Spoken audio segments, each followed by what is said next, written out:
ইরানের নতুন সর্বোচ্চ নেতা আয়াতুল্লাহ মোজতবা খামেনিকে অভিনন্দন জানিয়ে রুশ প্রেসিডেন্ট ভ্লাদিমির পুতিন বলেছেন, তেহরানের প্রতি রাশিয়ার অবিচল সমর্থন রয়েছে, তবে এতে নাখোশ মার্কিন প্রেসিডেন্ট ডোনাল্ড ট্রাম্প। ইসরায়েল সহ উপসাগরীয় বিভিন্ন দেশে নতুন করে হামলা করেছে ইরান, পাল্টা হামলা চালাচ্ছে ইসরায়েলও। এদিকে যুদ্ধের জেরে জ্বালানি তেলের মূল্য ব্যারেল প্রতি $100 ছাড়িয়েছে। বিস্তারিত শাওন মাহফুজের প্রতিবেদনে। остается надежным поставщиком энергоресурсов. ইরানের সর্বোচ্চ নতুন নেতা আয়াতুল্লাহ মোজতবা খামেনিকে অভিনন্দন জানিয়েছেন রাশিয়ার প্রেসিডেন্ট ভ্লাদিমির পুতিন। তিনি আশা করছেন মোজতবা বাবার কাজ মর্যাদার সঙ্গে এগিয়ে নিয়ে যাবেন এবং কঠিন পরিস্থিতির মুখে ইরানি জনগণকে ঐক্যবদ্ধ রাখবেন। তেহরানের প্রতি অবিচল সমর্থন এবং ইরানি বন্ধুদের সঙ্গে সংহতির বিষয়টিও পুনর্ব্যক্ত করেন পুতিন। তবে মোজতবা খামেনিকে নিয়োগে খুশি নন মার্কিন প্রেসিডেন্ট ডোনাল্ড ট্রাম্প। তার সঙ্গে আলাপের পর একথা জানান ফক্স নিউজের উপস্থাপক ব্রায়ান কিলমিড।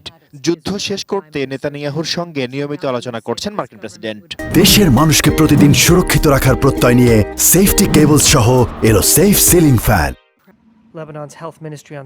এদিকে নতুন নেতা পেয়েই হামলার তীব্রতা বাড়িয়েছে ইরান। ইসরায়েলে তাদের হামলায় একজন মারা গেছে। বাহরাইনের প্রধান তেল শোধনাগারে হামলায় ক্ষয়ক্ষতি হয়েছে মারাত্মক।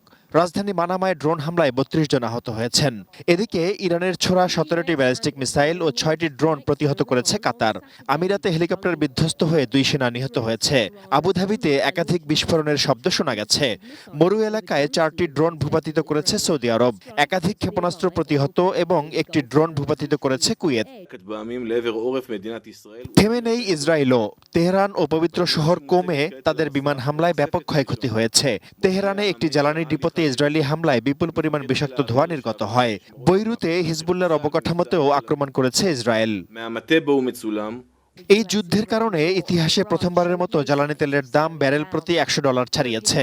মার্কিন প্রেসিডেন্ট ট্রাম্পের মতে বিশ্ব শান্তির জন্য এই সামান্য মূল্য দিতেই হবে। তবে যুদ্ধ অব্যাহত থাকলে হরমুজ প্রণালীতে নিরাপত্তা পুনরুদ্ধার করা সম্ভব হবে না, বলেছেন ইরানের নিরাপত্তা প্রধান আলী লারিজানি। যুদ্ধ বন্ধে মধ্যস্থতার লক্ষ্যে সৌদি আরবে গেছেন চীনের মধ্যপ্রাচ্য বিষয়ক বিশেষ দূত ঝাই জুন। সৌদি পররাষ্ট্রমন্ত্রী ফয়সাল বিন ফারহান আল সৌদের সঙ্গে বৈঠকে বলেছেন, এই অঞ্চলে শান্তি প্রতিষ্ঠায় ভূমিকা রাখতে চায় চীন। Shaon Mahfuz, desk report, ATN news.